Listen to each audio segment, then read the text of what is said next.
All right. And you're fully invested in the market, just not in the S&P 500. So I want to talk about some of the areas that you are invested and get into pro picks.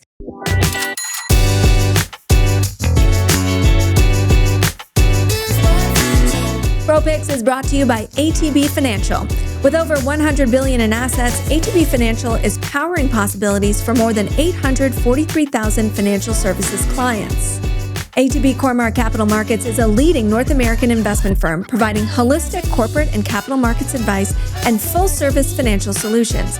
Visit atb.com/inthemoney for more information. All right, as we get into your pro picks, we talked about this a little bit through the show, but you are bullish commodities. Which ones? How are you expressing that? Are you concerned with the pullback that we've seen in areas like gold? Well, once again, gold had a phenomenal run up. This is probably since the bull market in gold started in 1999. There's been probably 20 corrections along the way. So, I was born into the stock market crash of October 1987. The S&P was down more than 20% in one day. Did you? Yeah, in the context of what was a secular bull market.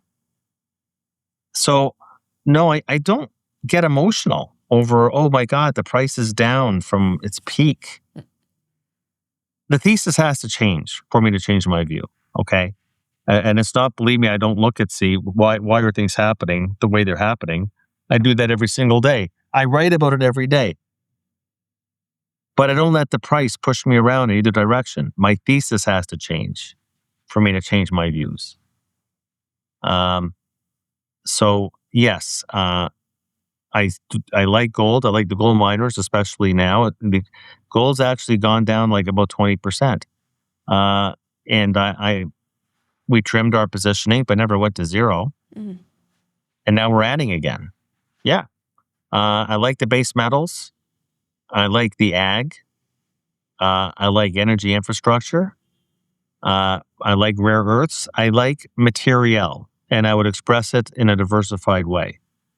And for the reasons I cited, because of how I'm viewing those supply-demand curves shifting over time for commodities in a very bullish pattern, that demand will be outpacing the growth of supply, that will generate Economics 101 higher prices for this part of the economy and the capital market. So yeah, those are, but I would have a broad diversified, like I wouldn't, whether it's energy infrastructure, base metals across the board. You're going to ask me the aluminum, nickel, copper. Yeah, no, but just all of them, and so I'd be buying a broadly diversified set of commodities as a core position in your portfolio. 100%. That's one of my top conviction ideas right now. The other area that we haven't talked about in the show, but that you like, is defense.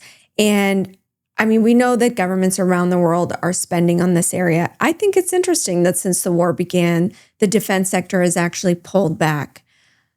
Is that just like a sell the news type of event? And where does your conviction come from?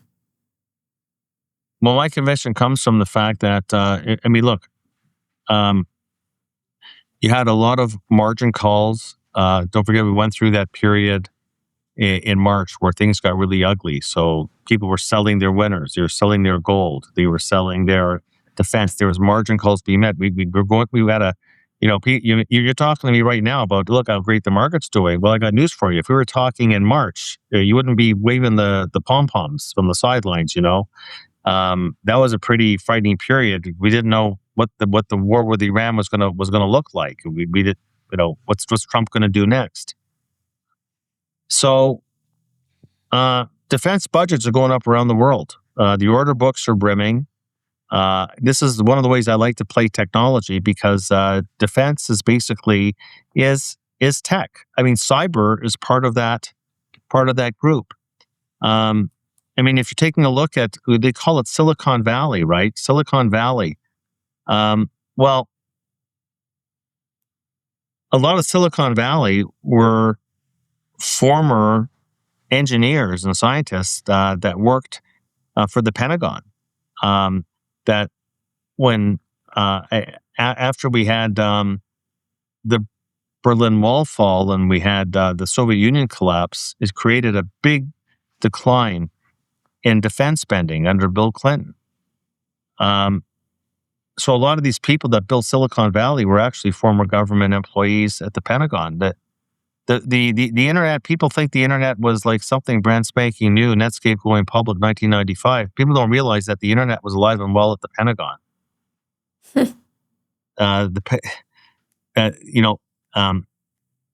The defense sector is technology in a disguise, and that's how I've been choosing to play it. People say you didn't buy any tech stocks, Mag 7. No, I played it a different way because defense is technology today. But most of their contracts come from the government sector, and the budgets around the world. Everybody, and a lot of this is look. Tip your hat to Donald Trump. Even in Canada, he's forced all these countries to raise their defense spending commitments. But when you started seeing countries like Germany and pacifists like Japan, and Japan right now has a hugely nationalistic prime minister, all bent on boosting their defense budgets. Now, this has been a very costly war for the Pentagon. There's a lot of munitions have been used up to blow up Iran. That has to be replenished. So I said before, you have to take a look at a bunch of things happening in the market. It's a juggling act. So you're saying, well, geez, how weird is it that defense stocks went down during the war? Yeah, it was a fund flow impact because people were selling their winners to meet their margin calls. They're taking profits to meet their margin calls in that particular period of time. We're in a secular bull market. I don't get, in a secular bull market, which I define as 3 to 5 years, I don't get worried about what happens in 1 or 2 months. So defense has earnings visibility. And it's like buying tech at better valuations. So that's the thesis right there. Your third one, and I get that it's a smaller weight, but I think it's novel and was contrarian, and it's clean energy exposure. Everybody thought, oh, Trump's in to heck with clean energy. And I wonder if it's a secret AI play as well, like defense or a secret tech play, I should say. But clean energy has kind of come roaring back, notwithstanding a bit of a pullback in June. What's your clean energy thesis? And I wonder if it has anything to do with the geopolitics. Pullback in June, I don't see this is perfect for a family office who does not get thrown away by monthly noise in the market. This is once again, one of those things that comes out of the war, security of supply. Let's not talk about Donald Trump. Okay, he's got 2 years left. He's going to be a lame duck president. He wasn't. He pulled away a lot of the support. I think to the chagrin of the country, as far as clean energy is concerned, because who is the poster child of clean energy of that file is China, of course, the country that's had the biggest pollution problems.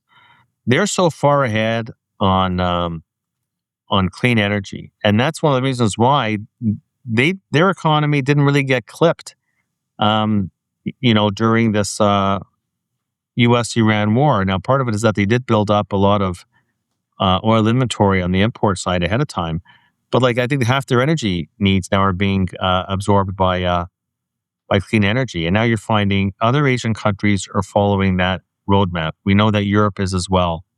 And I think that the U.S. is going to follow suit. And it might take a different president, but remember that he's a lame duck after November, right? So, I think that is the issues around fossil fuels. Doesn't mean that I don't like oil. I don't like oil. I think that oil, you might build an argument now that the oil price may have peaked unless things really flare up out of control again.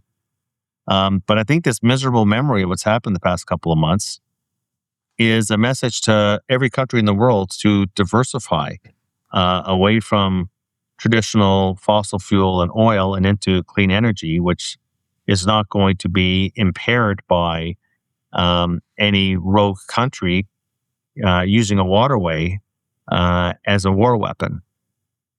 So that again is a post-war thesis. We just had a major war. It's actually not even clear it's ended yet, with huge global repercussions. And it's a reminder about security of supply, ensuring that you have enough inventory on hand, and that's bullish for commodities writ large. And on top of that, the need to diversify your sources of energy. And that's where the clean energy file comes into, I think, a longer-term bullish prognostication.